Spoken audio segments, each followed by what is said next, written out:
Hi again, I'm Chef Keith with Cooking with Keith. Today we're going to be doing a classic pasta from the Naples area of Italy, spaghetti alla Puttanesca.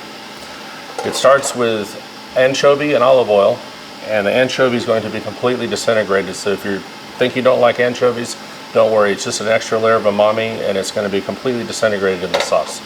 You won't notice any of the fish later on. Then we're going to be using a plethora of Mediterranean ingredients, from Calabrian Peperoncino, wild Sicilian oregano, chopped parsley, Mediterranean capers, and San Marzano tomatoes. And we're going to be adding a little cherry tomatoes from here, from the States, as well as some Kalamata olives from Greece. Wonderful olives to have in your dish. So we're going to get started right away with an anchovy fillet per person. I'm making enough for two, so we will put 2 anchovy fillets in. We have the heat on. We'll add some extra virgin olive oil, only extra virgin for this dish. Here we are, and we'll let it start getting happy here. So now we can see the anchovy is almost disintegrated. We're going to add a good handful of Kalamata olives, give them a little squeeze. Some chopped garlic, about a tablespoon, or 2 teaspoons maybe. Some capers. A little pinch of Sicilian oregano. And now we're going to add some cherry tomatoes, a good handful of those.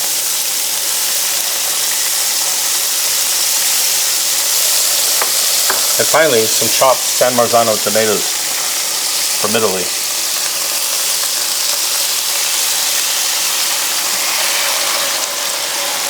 That's a good amount for 2 people.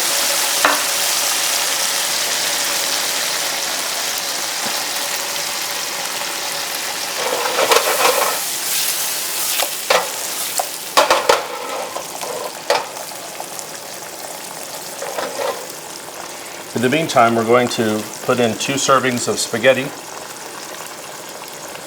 I'm using Tbsp from Italy. It's an organic spaghetti that's one of my favorites. And we're going to drop that in to a large pot of water. And we'll put about 2 tablespoons of salt. And we'll stir that pasta around to make sure it's not sticking to each other and gets a good start. It'll take about 9 minutes. In the meantime, we're going to let the sauce simmer at a very low heat. And when we put the spaghetti in, we'll toss it and combine all the condimento with the spaghetti, and then we'll add lastly a large amount of parsley, which gives it its freshness at the very end. I'm also going to add a little fresh ground pepper.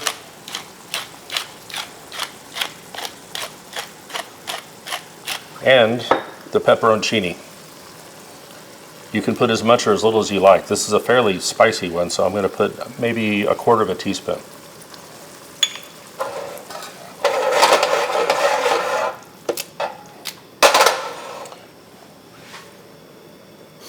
Smell is intense. It's very nice. It's going to be a very lovely dish with the spaghetti, and the dish is just full of all the Mediterranean flavors that I love. Tomatoes, olives, capers, pepperoncini, garlic. It's amazing.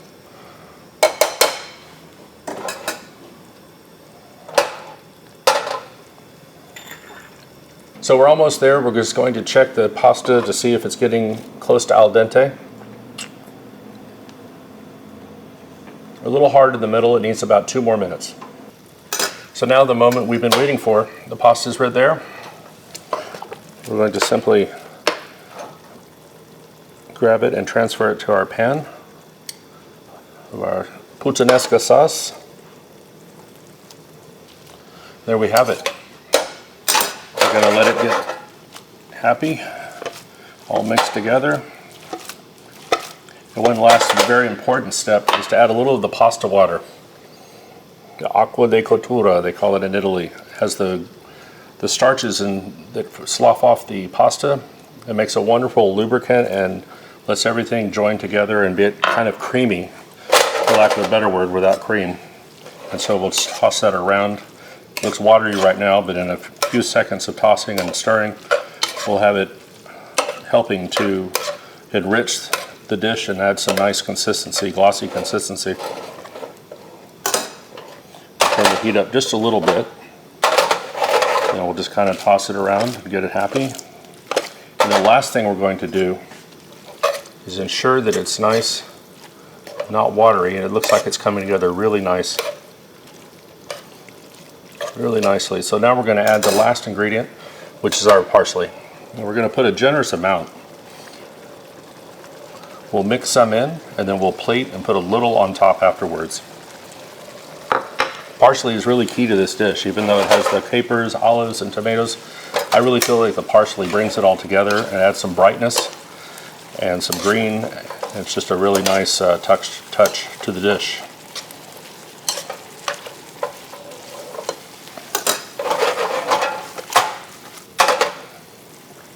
And now we'll plate. Time to plate. We'll turn the fire off on both of these, and we'll come over here and do a little spiral with each plate.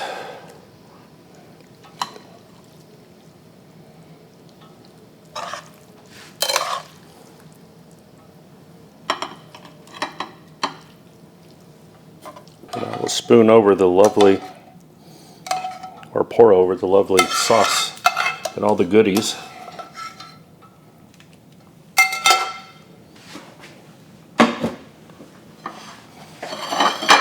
Clean up the plate just a little. And then lastly, as I mentioned earlier, a little more fresh parsley over the top. Not too much, just to give a little vibrancy on the top.